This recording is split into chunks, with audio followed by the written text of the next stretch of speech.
We are right now in August of 2017.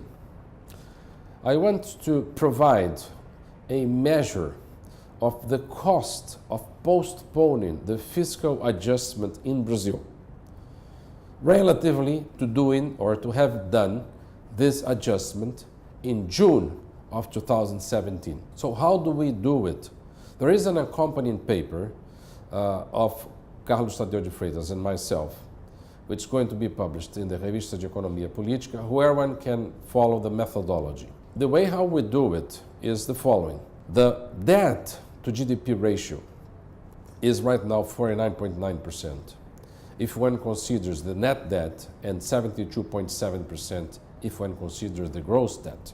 Because we have a primary deficit instead of a primary surplus, the debt to GDP ratio is increasing very quickly.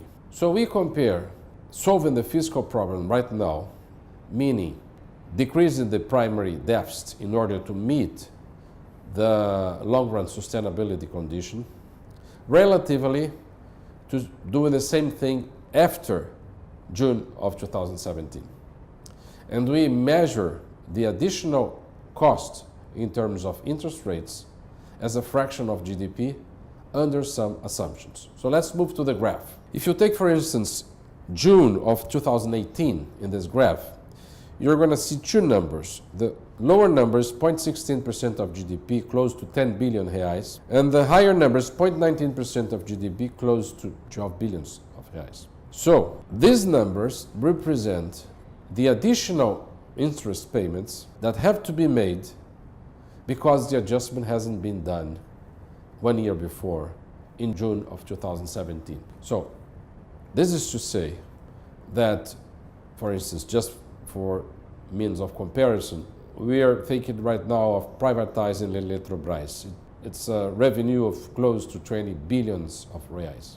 These costs of postponing the fiscal adjustment in Brazil leads to an increase of interest rate payments due to the fact that the debt is increasing, even as a fraction of GDP, of over a half of the revenue expected from the privatization of this huge Brazilian enterprise.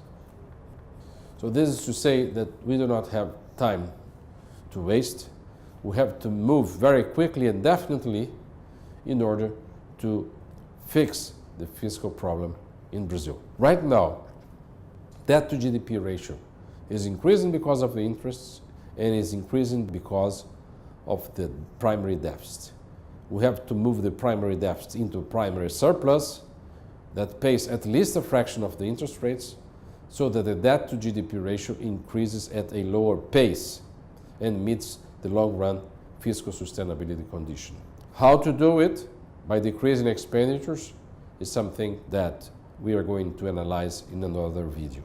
Thank you.